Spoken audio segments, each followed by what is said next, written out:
ঈদ মানে ছিল আমাদের সেই ছোটবেলার রঙিন হাসি, যেখানে মা বাবা ভাই বোন সবাই একসাথে নতুন জামা পরবো, মিষ্টি খাওয়া আর ঘুরে বেড়ানোর অনেক আনন্দ ছিল। আসসালামু আলাইকুম, সবাই কেমন আছেন? ঈদ মানে ছিল আমাদের সেই ছোটবেলার রঙিন হাসি, যেখানে মা বাবা ভাই বোন সবাই একসাথে নতুন জামা পরবো, মিষ্টি খাওয়া আর ঘুরে বেড়ানোর অনেক আনন্দ ছিল।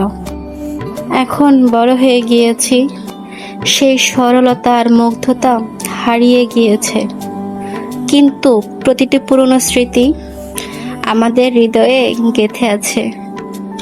বড়দের তো ঈদ হয় না, ঈদ হয়তো ছোট শিশুদের। বরাবরের মতো হয়তো বা এবার অনেকে গ্রামে যাবে, গ্রামে যে ঈদ করবে। আসলে গ্রামে যে ঈদ করার সৌভাগ্য সবার থাকে না। অনেকে দেখলাম গ্রামে যাওয়ার উদ্দেশ্যে রওনা দিয়েছে, তবে পরে পাড়ি জমিয়েছে। আসলে কার ভাগ্যে কখন কি থাকে সেটা আমরা কেউ জানি না।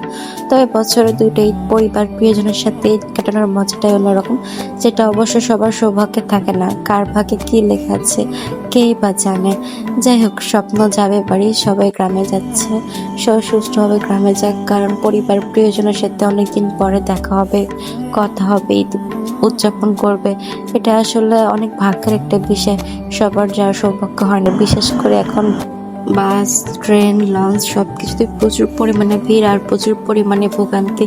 তো যাই হোক, শেষবারের মতো অনেক বছর আগে গ্রামে ঈদ কাটিয়েছিলাম, আর গ্রামে পরিবার প্রিয়জনের সাথে ঈদ কাটানোর মজাটাই অন্যরকম। আসলে এটা সবার সৌভাগ্য হয় না। তো যাই হোক, যত দিন যাচ্ছে তত বড় হয়ে যাচ্ছে, জীবন থেকে সবকিছু হারিয়ে যাচ্ছে।